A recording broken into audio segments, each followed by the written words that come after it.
Hey there, Cubs fans! It has been a minute since I have made a video for you guys. My channel has been dominated by Bears news so far. Unfortunately, right now for Cubs land, it is the off season with the World Series going on right now, and with it being football season, there's more Bears news than Cubs news to talk about these days. However, I did not forget about you guys. I recently did a Chinese jersey haul for the Bears of some Bears jerseys that I got. That video is up on the channel.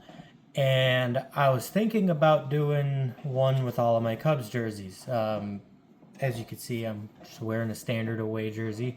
I got, I'll show you guys here, I got Nico Horner on today. But I was just curious, since I have a Bears video for all of that up, if you guys would like to see a Cubs version of that up. I do have about 30 jerseys or so. I have them in both flex base and just regular jersey. I have some of them where I don't know how well the camera will pick this up, but this jersey I asked them to do like a reflective kind of material on the patches, and some of them are just regular Chinese jerseys where it's kind of a little bit more of a dull color. But yeah, if you would like an in-depth review of the Chinese Cubs jerseys that I have gotten, drop a like on this video, comment on it. Let me know if you guys want to see it, because I can make one of those too.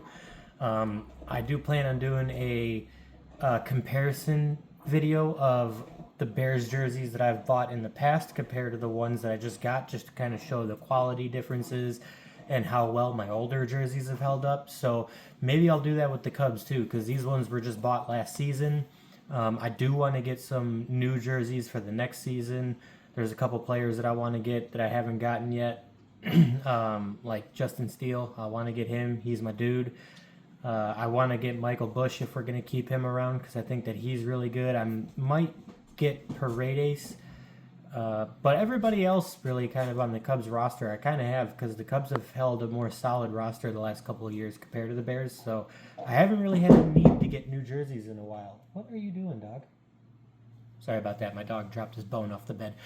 Anyways, so yeah, the lull in Cubs news, nothing too crazy going on right now in Cubs land. In my last video, I talked about a potential target for the Chicago Cubs from the Milwaukee Brewers, and Jesus, having a brain fry right now. I apologize.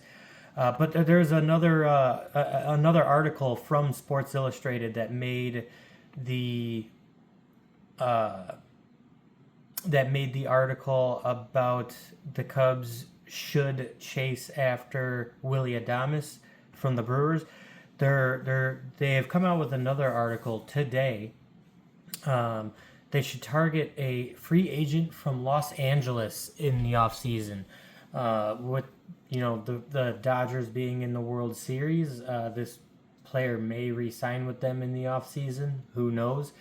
But again, the free agent market really doesn't start until after the World Series. So that's kind of the fun about being able to talk about it right now. That being that starter being Jack Flaherty, who was traded to the Dodgers, and he has been outstanding with the Dodgers since being traded to them. And obviously, helping them push on to a World Series, which they are absolutely dominating New York. I thought for sure that would be a little bit more of a back and forth World Series, and it just hadn't. So let's see here. So Jack Flaherty was the best starting pitcher that was traded at the deadline. Pre-deadline, he had a 2.95 ERA with 133 strikeouts, 19 walks, and 18 starts for the Dodgers. Those are some astronomical numbers to put up pre-deadline. I mean, that's insane. Now that I'm looking at this, because this is the first time I'm actually reading through the article. I just saw the article and I just kind of jumped on here to kind of talk about it a little bit. there's really not much in this article other than what he did pretty much pre-deadline, and basically what I see right now with him in the postseason with the Dodgers. I wouldn't be opposed to it. Shoring up a strong number one to put up there with Steele and Imanaga. I could definitely see that. But again, that's it. The Cubs want to spend the money because they've been pretty frugal, the last several years since basically trading away the World Series core. Really, the only big contract that you've seen is Dansby Swanson. And I think that if there's a year where Jed Hoyer goes all out to really try to chase it, it'll be this year because he's walking into a year where he doesn't have a contract extension on the table. The Ricketts have come out and stated publicly that he doesn't have an extension on the table. So, I think that if there's 1 year for him to push all of his chips into the basket, it would be this year. I don't know if I mentioned it in my Adames video that I did, but the Cubs did release first baseman coach and third baseman coach Harris and Napoli, and I think there was a couple trainers in there too that got released. But I expected that after a full year of seeing how the Cubs were working and how things were going with the team. I kind of expected Counsel to start making some moves within the coaching staff. I'm really curious to see who he brings on board for the 2025 season. I think that now is the time where he starts making it his team. I really thought that Counsel kind of outperformed at least a little bit this year, in my opinion, just because he didn't really bring anybody with him. He already had the roster in hand, which was basically outside of Imanaga. It was the same roster that David Ross had. And we knew that the bullpen was going to be a problem. And I think that towards, the end of the year, outside of the production lulls that we saw in like June and July, I saw what he did with the bullpen and made the bullpen, I would say, pretty stout for the guys that were in the bullpen. I think that Counsel did pretty much the best job that he could have with what he had, and also with the training staff that he had. I think that if Counsel would have brought in more of his own staff at the beginning of the year, you can maybe squeak out a couple of extra wins there. Just things with like helping in batting practice so that maybe the offense doesn't struggle as bad as they did, or some of the base running errors that you would put on the first or third base coach. I think that if Counsel had who he wanted to start the season, you might, I wouldn't say that you get in on a wild card, but you definitely could have been closer than what you were. But I mean, that's all hindsight. And really, this is where the expectations for Counsel and the Cubs should really start to ramp up. I think that anybody, even though Jed Hoyer came out and said that, and so did Ricketts, saying that we're going for the postseason. I think to expect that out of Counsel with what he was given was kind of an unfair shake, because you really didn't fix the bullpen issues, and you really didn't even attempt to fix them at the deadline. You went and got Isaac Paredes, which, I mean, he started to turn it around, the last month of the season, which is good to see because you want that offensive production next year. But you still got to go get a slugger, which I could see Adames being that guy for you if you can go and get him. Because, like I said, he's projected, I think at 6 years, 144 is like what he's like projected to land around. I would 100% go for that, because you got Dansby at 7 for 177. So, I mean, Adames makes perfect sense there. And, to lay those expectations on Counsel when the bottom of your starting rotation was kind of a question mark. You didn't know how Hendricks was going to perform. You were hoping that Smiley would pick up where he did last year, and then he wound up in the bullpen. You had a lot of injuries in the bullpen. You thought that, Neris could bridge the gap for you, and that didn't work out. And then, Alzolay was lights out last year, and then he turned out to be a flop. But then it also turned out that he was playing through an injury, which he had to have surgery for. There's a lot of things that were kind of stacked against Counsel for the most part, at least in my mind, looking at it, from a 100-foot view. I think that you gave him the same things that Ross had last year and expected him to go get 10 more wins. And I think that that's 100% kind of unfair to Counsel. I really think it is. I understand that, Counsel's game management and pitch management and how he works on the margins should have gained you some extra wins in the season. But then also, Counsel didn't see coming the offensive production lull for, 2 whole months. And you can't put that on Counsel, right? If it's not for that production lull there in June and July, if you cut that down to 1 month, I 100% think that Counsel gets you those extra 10 wins over what you had last year. I 100% believe that. I believe that you get a wild card by, 3 or 4 games. And, you had a chance at the postseason. So, I think that there's a lot that you just can't put on his shoulders in the first year with a team. We saw it with Madden, and we saw it.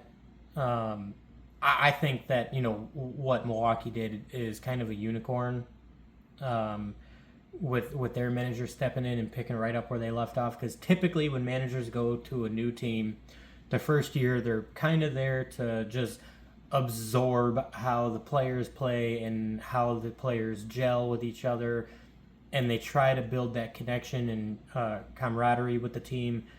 So there's some things that are just naturally out of his control that I think that people put on his shoulders that just weren't fair. So I would say that I would ramp up my expectations for Counsel for 2025 and beyond.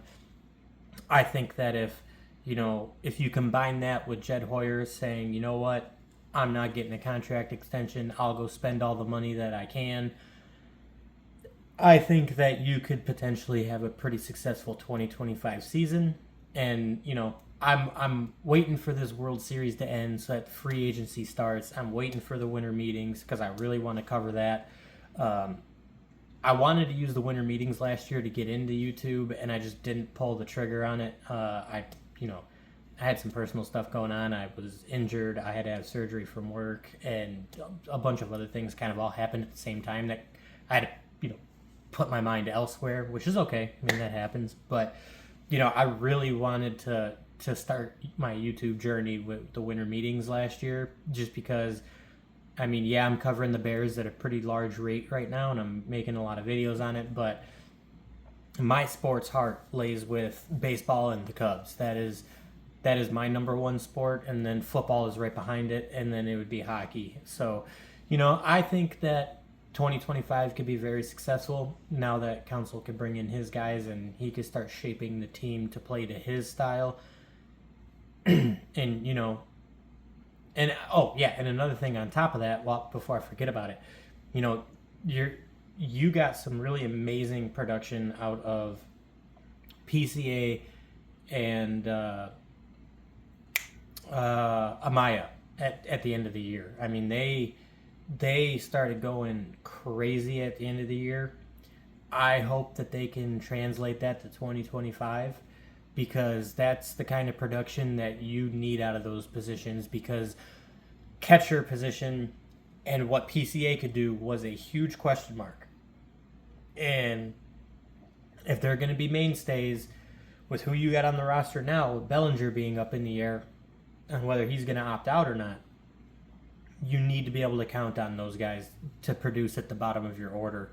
And I think that they did a really good job of proving that at the end of the year as well. So if they can keep that up going into 2025, the way that PCA and Amaya can run bases, even though Amaya is definitely the slower one of the two, I think that, their offensive production is going to be needed next year if you don't have Bellinger. So if you can combine those two productions to get Bellinger type production, and then you add a guy like Adames, I mean, that offense could be really, really, really good because, throughout the rest of the year, it's kind of a carousel where you got Ian Happ doing really good for a week, and then the next week it's like, Amaya's doing really good, and then the week after that it's, Talkman comes out of nowhere off the bench, and then,